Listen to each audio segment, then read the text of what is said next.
Hey guys, Collar here bringing you another English commentary, and after doing several high-stakes, intense finals games, I thought I'd bring you some lighter fare, and so I'm bringing you an episode from I Love Star, a Korean TV show where random Battle.net users can challenge StarCraft pro gamers. And here, of course, we have Savior, the star of this episode, looking quite snazzy in pink. And this is an episode where he plays off-race, by the way. He plays Terran on this episode, so it's going to be quite interesting to see how he does. Savior's been playing a lot recently, playing against Flash twice, once in the NBC All-Star Skins tournament, and once in the GOM TV Intel Classics.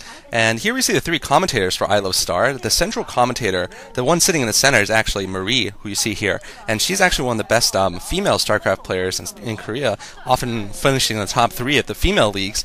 And now she's slapping this lucky Metro guy sitting to her left. I wouldn't mind having his job. He's commentating on StarCraft on TV and getting slapped by other Korean female commentators. I hope Tasteless is getting slapped a lot also in Korea. But in any case, Savior has played 3 games up to now, and yeah, we see him spawning in 7 o'clock in red at Terran. And this map is Luna, a 4-player map that's commonly played. Spawns at the 1, 5, 7, and 11 clocks. And Savior, I feel, recently has been coming out of his slump. He's been playing not necessarily optimally yet, but he's been playing much better than he was in the past few months. If you've been following him in the 2 recent tournaments, he's shown quite a good opposition to Flash, who's probably the best StarCraft player right now, certainly the best Terran player right now. Flash, of course, being the 16-year-old wonder kid who basically has just been dominating the Star Leagues for the past 6 months or so. And Savior has shown quite a good opposition to him. If you watch Klazert SC's videos, which you should, he cast Savior in the NBC All-Stars, and Savior is playing there, and you should check him out. You should check Klazert out in general. He's really an inspiration for me in terms of StarCraft commentating. He's probably the best commentator out there. I like him better than Tasteless, to be honest. He's just a really funny and knowledgeable guy. In any case, Savior doesn't have that great of a record of playing Terran, to be honest. The one game I know where he played Terran on a pro level was against GoRush in a series about a year ago. GoRush is a Zerg player, and Savior was tired of playing Zerg versus Zerg against him. So for one game, he played Terran, and GoRush basically taunted him and destroyed him the entire game. He actually infested Savior's command center and started building infested Terrans to destroy Savior, and Savior just looked like a complete noob against him. Of course, not playing his main race. I'm not sure how often pro gamers play off race. Maybe it is useful for figuring out how build orders work against them and figuring out the timing of other races, but I'm sure they don't do that very often. And so he's just playing for fun here. Of course, that's why I like these shows. This show and Battle.net Attack both have the pro gamers often doing some really crazy strategies or playing off race and just being wacky. And Ma Jae-young, Savior here, has had a lot of fun this episode so far. He's actually quite calm and looks quite better, in a better mood than I've seen him in the last few months, where he often looks defeated and at times actually emotional, actually crying I think once after a loss, just very angry and very intense. And now he's going to spot his opponent here. I'm not sure if he knew his opponent's race. The opponent is a Zerg player at the 11 o'clock, and it looks like the opponent actually went for a 12 hatchery build because I don't see any other buildings in his main here. So I'm assuming he went for an expansion, and looks like actually he is getting a spawning pool now, but I think by the timing that he actually built his hatchery first.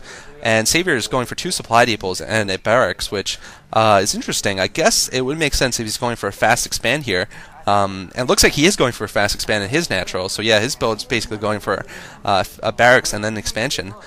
Pretty standard Terran play now. We'll see if he gets rushed or not, although seeing the 12 hatch, the rush won't come very quickly. And it looks like his opponent, the random blue Zerg, is transferring some drones here. And it looks like Savior's actually going to send a Marine north to perhaps do some harassment, seeing that the spawning pool isn't up yet. And it looks like the Marine's going to get greeted by 5 drones there, and probably isn't going to get that far.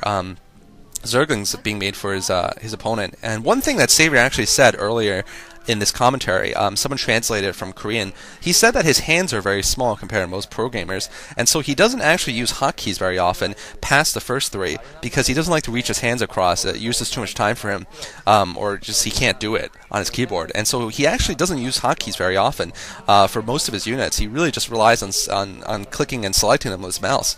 So we'll see how he controls it here in this first-person VOD. We'll be able to see his movements, and we'll see how much he uses hotkeys and how much he uses just space to get back to where the current attack is, and uses the mouse. Should be really interesting to watch, actually. I don't think I've watched Savior yet in the first-person VOD, so of course his APM must be pretty high. Perhaps a little slower for Terran, because that is in his main race. But in any case, it looks like his opponent's going for 3 hatcheries after building a spawning pool. And looks like Savior's actually getting a bunker in his front door. He has a lot of Marines there, so it looks like a Zergling rush probably wouldn't work against him. And Savior's getting his gas up. Looks like with his 2 barracks, he's going to be going for a fairly standard academy build here, going for medic Marines. Of course, we could have seen any kind of build from him, being playing against an amateur. He could be doing a mechanized build or whatever. But it looks like he is going to go for a sort of standard academy build. And Savior's going to spot the natural expansion there from the Zerg player. It'll be interesting to see if the Zerg player actually does sort of the Savior build. The Savior build being, of course, going straight for Mutalisks and then for Lurkers off of 2 bases. And that could be interesting to see what Savior does against it. The Savior build really is mimicked quite often nowadays by good Zerg players everywhere. And this player, of course, seems like he's not too terrible so far. So maybe we'll see that, and then we'll see how Savior reacts.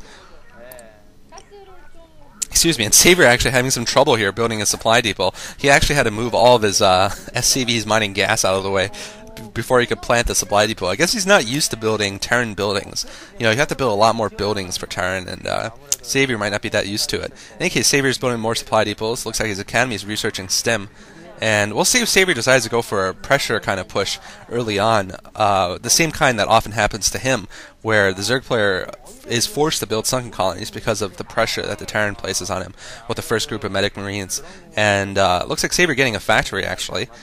We'll see if he decides to go for just a straight tech to science vessels, or if he's going to actually build some tanks or whatnot from his factory. And he's still just at 2 barracks right now, so we could be seeing some fast tech, actually. And Savior's going to move north towards the Zerg's base here. The Zerg is going to spot this, so we'll see if the Zerg has enough sunken colonies. If the Zerg's playing like Savior, he wouldn't be building so many sunkens until he sees the push coming up towards his base, in which case he'll immediately put up 3 sunkens, and that should be enough to defend against this early medic Marine push. And looks like let's take a look at what the Zerg's doing. He's moved to the Zerg's natural expansion, putting up a 3rd barracks here, and the Zerg actually has exactly that. He has exactly 3 sunkens at his front door here, so it's going to be enough to stave off this early medic Marine attack. And now Savior's researching +1 weapons for his medic Marine, so it looks like he is going to be sticking to infantry only build here.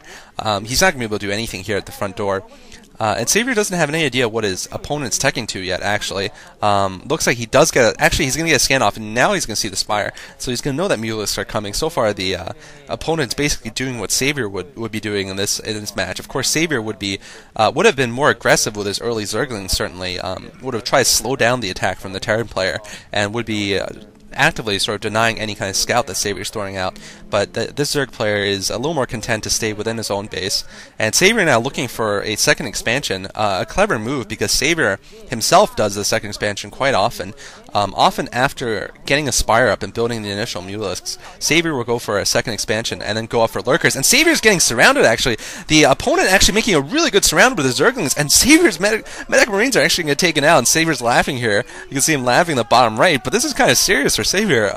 He lost his entire dozen medic Marines there, but his opponent, the Zerg player, actually didn't do a bad job there of doing a surround, and now Savior's quickly trying to put up a lot of missile turrets. Excuse me, knowing that Mutalisks are going to come out soon, and yeah, he really needs them quite soon here, because otherwise, now that his force is basically halved, he's not going to have that much. He's not going to be able to defend both of his bases against a good Mutalisk harass. And so far, this player hasn't been playing very poorly. I mean, for someone who's just a random Battle.net user. So, I don't know. I mean, Savior, obviously, I don't think there's much of a chance of Savior losing, even though he is playing Terran. But he has to watch out for that, I think, because And Savior here trying to do something with a science facility. Looks like